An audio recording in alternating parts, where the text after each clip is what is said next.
There's a quote that says your habits will determine your quality of life. And this is especially true if it's bad habits. And even more so if it's bad money habits. Your bad money habits will compound over time and will determine if you will end up rich or poor. This is why it's vital to recognize any bad money habits you have early on so that you can replace them with good ones. In this video, I'm going to be going over 10 bad money habits that are keeping you poor and how you can fix them. But before we get started, make sure you smash the like button and subscribe to this channel. Let's get started with bad money habit number 1, and that is having disorganized finances. For a lot of people, it can be really overwhelming trying to organize their personal finances. And it's much easier to just stick their head in the sand and pretend everything is a-okay, even though it is absolutely not. A lot of people have no idea how much they're spending every month, what their credit card bill is, or what their net worth is. The first step to having organized finances is to track things. As the saying goes, what gets measured gets done. There's a variety of free apps and websites out there that you can use to track your expenses. I used to use Pocketbook, but now I have my own spreadsheet that I use. Once you've started tracking your expenses, you want to create a monthly budget and stick to it. Ideally, you also want to save a portion of your income every month and invest it into a low-cost investment such as an index fund. Some additional steps you can take to get your personal finances organized includes calculating your net worth. You can also switch your savings to a high interest bank, and you can also check your credit score. You can do this for free on online services such as Credit Savvy. The key to organizing your personal finances is to take the first step. I know it can be daunting, especially when you've been putting it off for so long. But if you don't know what your current financial situation is, then there's no way you can change it and improve for the future. Bad money habit number 2 is not setting any financial goals. Everyone wants to be rich and wealthy, but most people don't have any financial goals set. Without financial goals, you won't be able to determine if you're on the right track. Financial goals are objectives or targets that you want your money to achieve within a specific time frame. For example, you might want to pay down your credit card debt in 6 months, or you want to save up for a home deposit in 2 years. When you set your financial goals, you can use the SMART framework. SMART stands for specific, measurable, achievable, realistic, and time-based. Using this framework will help you set goals that are clear and actionable. Bad money habit number 3 is impulse buying. I know it can be so easy to just make an impulse purchase. Maybe you're going gift shopping and you see a nice shirt, so you decide to reward yourself and buy it. Or maybe you've had a bad day at work filled with lots and lots of Zoom meetings, so you decide to treat yourself to some online retail therapy. And as luck would have it, there's an email sitting in your inbox that says 50% off sale. Impulse buying might seem harmless because it's so common and everyone does it. In fact, a report by PayPal showed that 58% of Australians made an impulse purchase simply because the item was on sale. If impulse buying is a regular habit for you, then it's going to really add up and cost you in the long run. So here's a few tips that you can use to avoid making impulse purchases. Number 1 is to make a budget and stick to it. Number 2 is to make a shopping list and take it with you when you're shopping. And number 3 is to take 10 seconds before you hit the checkout button and really ask yourself, do I actually need this thing, or am I just buying it because it's on discount? Bad money habit number 4 is keeping up with the Joneses, or as I like to say, keeping up with the Kardashians. If you haven't heard of the phrase keeping up with the Joneses before, it means attempting to compete with people around you in terms of material possession or social status. For example, let's say your neighbor upgrades their car to a Tesla Model X, so you decide to do so as well. Or your friend orders the latest Dior book tote bag, so you go and buy one too. Now, thanks to social media, you're not just comparing yourself to people around you, but to complete strangers around the world. For example, you see an Instagram model staying at a really fancy hotel and it's $1,000 a night and you can't afford it, but you decide, hey, let's splurge, and you put it on your credit card. The problem with this bad money habit is that a lot of people are willing to go into debt in order to keep up with other people. And the debt keeps increasing as they spend more money so that they can keep buying more things, so that they can keep looking fancy and rich and cool.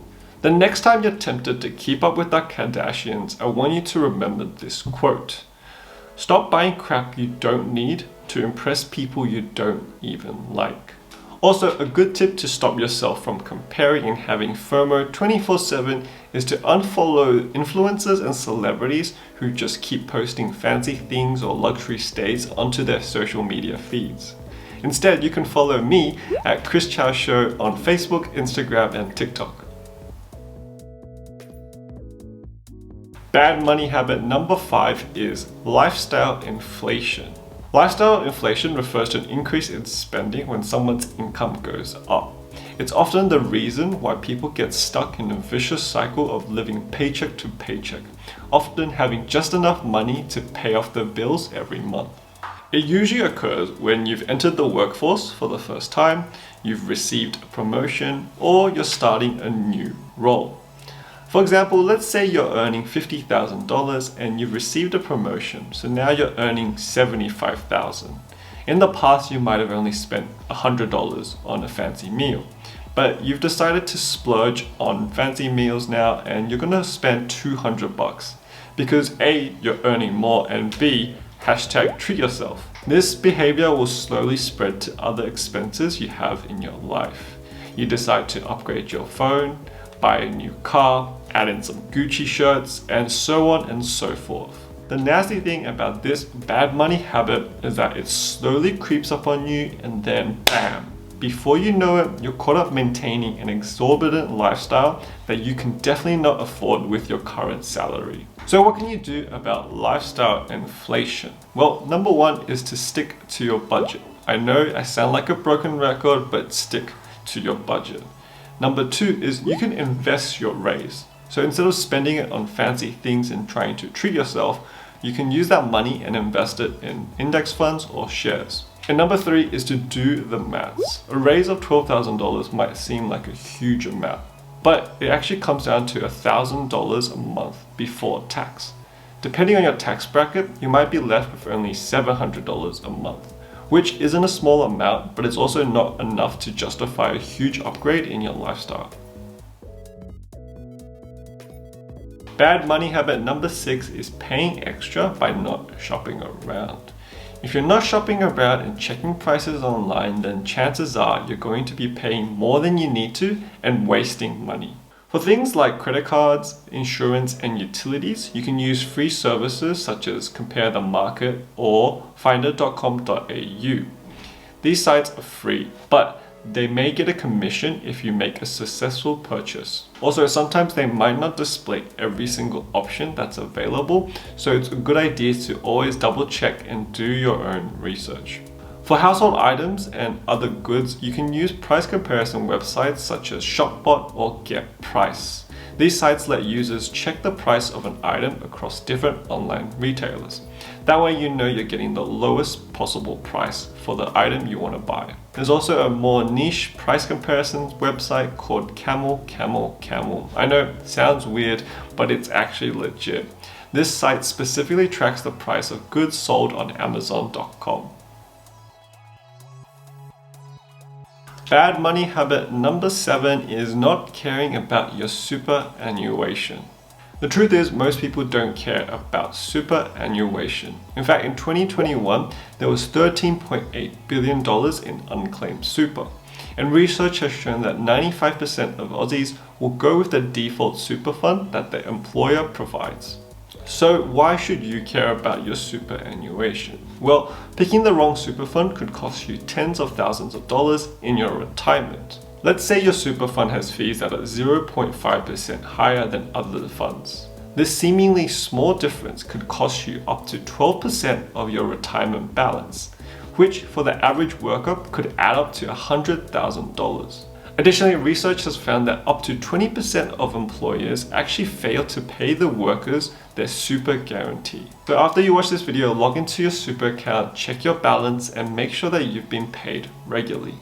You should also check what kind of fees your super fund is charging you, as well as the past performance of the fund. It's a good idea to compare it to other similar funds and potentially switch to a better one. Bad money habit number 8 is paying too much in taxes. Taxes are going to be one of the biggest expenses you'll have in your life.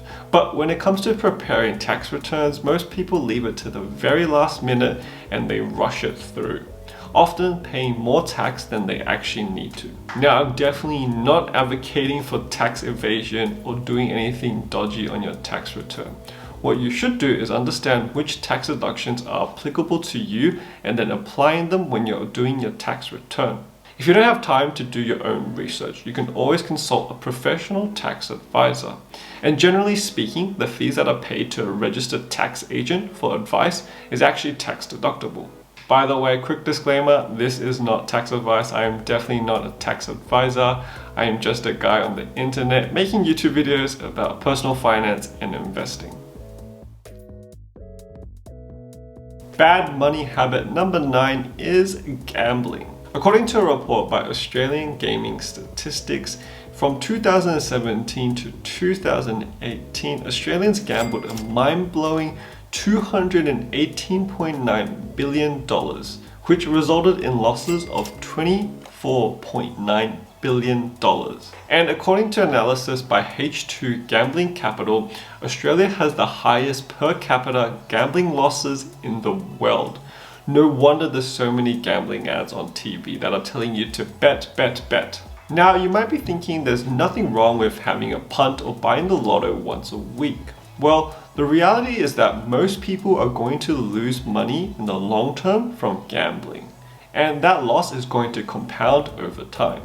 The report I mentioned earlier stated that the average amount that Australians gamble in a year was $1,292. Now, let's take this amount and instead of betting it on the horse races or picking our 6 lucky numbers for the lottery, we instead invested every year into the Vanguard High Growth Index Fund, which has had an average return since its inception of 8.44%. In 5 years, you would have $9,584. In 10 years, your return would swell to $22,017. And in 20 years, you will have a whopping $68,619. So the next time you feel the urge to place a bet or to buy a lotto ticket, do yourself a favor, take that money and put it in an index fund and leave it there. And last but not least, bad money habit number 10 is waiting too long to invest. There's dozens of reasons you can tell yourself why you should wait a little bit longer before investing. Maybe you want to save up more money for your investment, or you don't think you have enough time, or you don't have enough knowledge. Most of these reasons are just excuses to justify your procrastination. And this procrastinating and sitting on the sideline, unfortunately, is going to cost you a lot in the future. Let's say we have 2 people, Kelvin and Jenny. They both decide to invest $200 a month into an index fund that's on average had a return of 7%. Now, Jenny has been watching the Chow show and she invests when she's 25. Kelvin has been waiting a little bit longer and decides to invest when he's 35. When they reach the retirement age of 65, Jenny will have a total of $479,124, while Kelvin will only have $226,706. Thanks to the magic of compound interest, Jenny will have more than double Kelvin's amount, even though she only put in $24,000 more in deposits. The easiest way to start investing is to allocate a small portion of your monthly salary and put it towards a low-cost index fund. If you want to learn about which Vanguard index funds there are in Australia, you can check out this video that I've made. I'll leave a link in the description box as well as at the end of this video. If you're still hesitant about investing, think of investing like treating your future self. Imagine waking up in 30 years and you're a multi-millionaire and all you had to do was invest in an index fund every single month. Now, if you realize you have one of these bad money habits, don't beat yourself up. The reality is that most people don't learn about personal finance or investing until they're much, much older. And usually we're not taught this in school or university or even from our parents. Unfortunately, most people have to learn the hard way and experience these habits firsthand. So make sure you share this video with your friends and family and help them out. Thank you so much for watching. I hope you enjoyed this video. If you did, make sure to hit the like button and subscribe for more videos about personal finance, investing, and saving money. As always, an important disclaimer, I am not a financial advisor, this is not financial advice. This video and my channel is for general information only. As with anything in life, you should do your own due diligence and seek independent advice.